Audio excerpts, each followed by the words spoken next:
Welcome back to Cameraderie. Well, unless it's your first time, in which case, welcome in at all. Welcome. This is Cameraderie.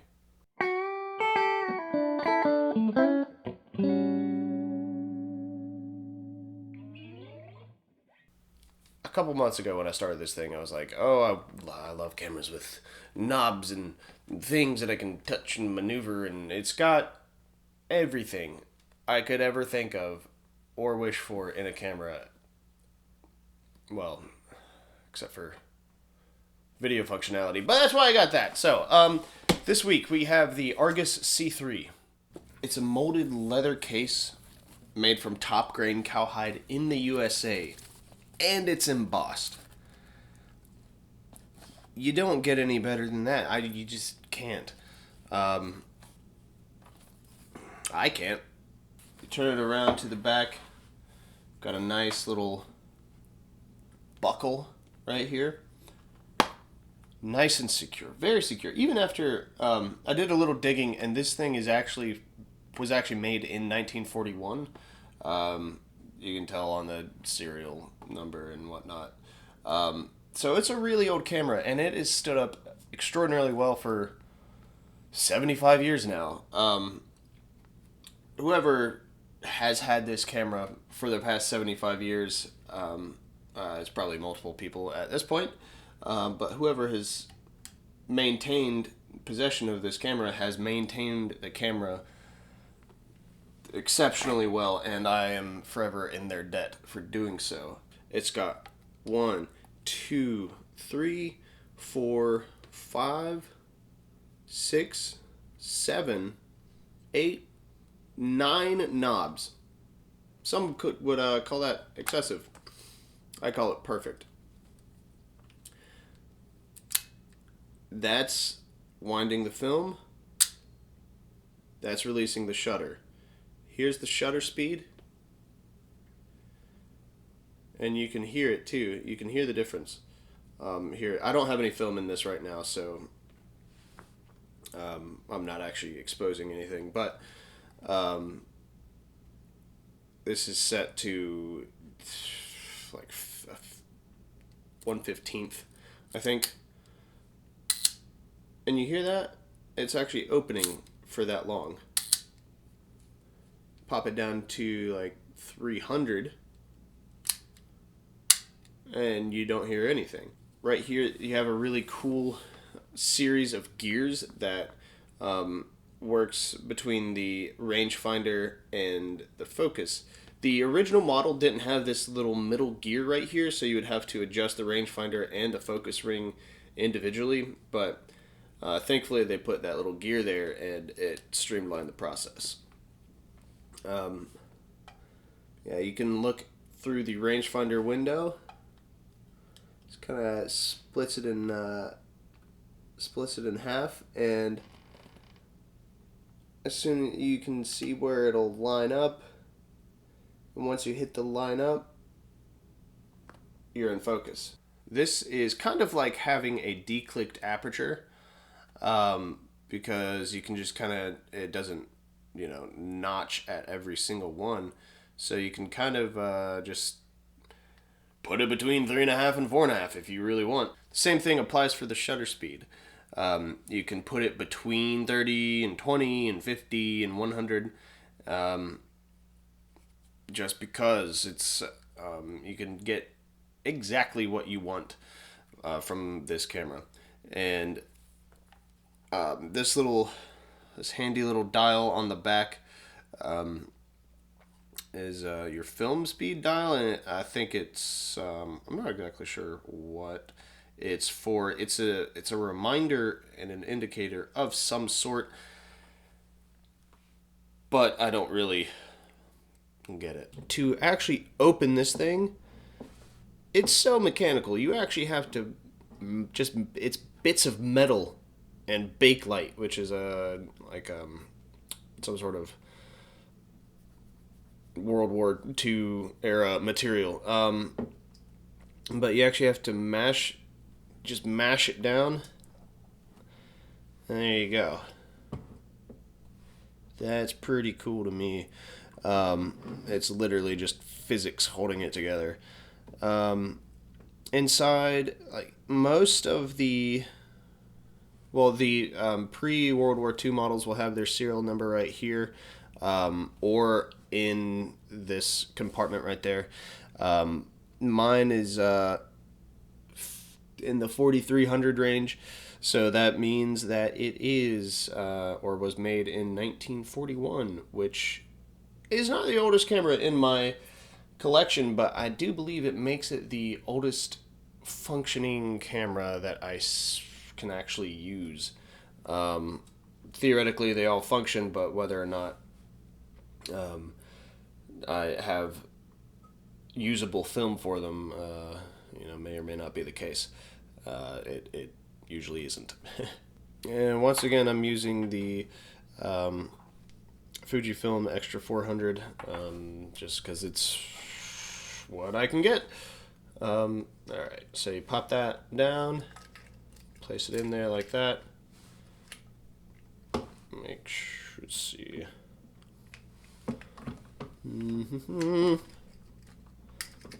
It's kind of strange doing this with a camera in the way. Alright. Wait, oh, there we go. It's not even in focus. What am I doing with my life? Alright. So,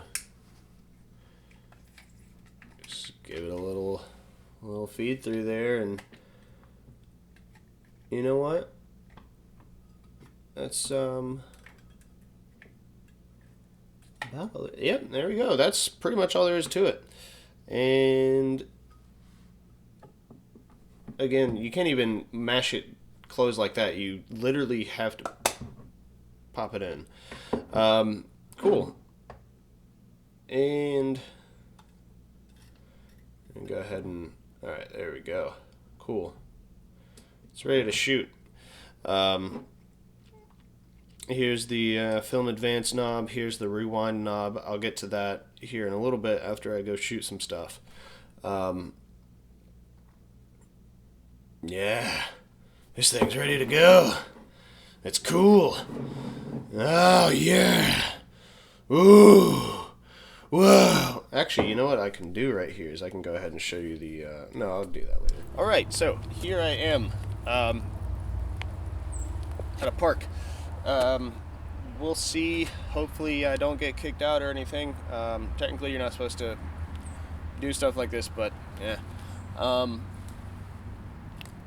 Got my camera set to an f-stop of about 4-ish, with a shutter speed of 100. That's what the manual recommends for like partly cloudy. And it's really cold, so I'm going to make this quick. Let's see. There's a nice little arch of letters here. Let's see if I can get that. Where would I like that? There we go. Let's see if we can get it in focus here using the rangefinder window. Cool. That looks about right. Switch back over to the viewfinder. Make sure we're cocked. And you know what? Let's get a little funky with it. Here we go. A little Dutch. I'm really paranoid with the focus on here, so I end up checking it like probably 3 or 4 times before I actually take the picture. That looks good. Cool. Yeah. Alright. Now, what I'm going to do is show you how to advance the film. So here we've got the top of the Argus C3. We've got the film advance knob right here. And see, we've got a handy little arrow right there. Here's the shutter release, and also this little knob right there. That is for the flash. If you have a flash bulb attached right in here, you want to put it to B. Let's see, can we? Oh yeah, there we go. Got a little B right there. Otherwise, if you're not using a flash, you want to hit it or switch it to I. And yeah, there we go. That's that. We've got the film counter right there. Right now it's sitting pretty at, what is that? 22, I believe. 22. So I've shot 22 pictures on this thing today. It's been a full day of photography, which is nice. But I can't turn this anymore to get to the next frame. So what you have to do is you got this little hexagonal lever right here. So kind of push that to the side, and then that unlocks it inside and lets you turn it and advance the film. And it's pretty cool because it'll stop at the next frame right there, and that is now at 23.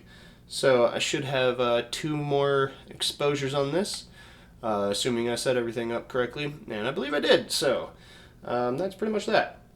So I'm going to show you some of the pictures that I took with it, you know, when I was just testing the camera out. And it was a really cloudy day, so even with the f-stop all the way at 3.5, I still had to use a shutter speed of about 50.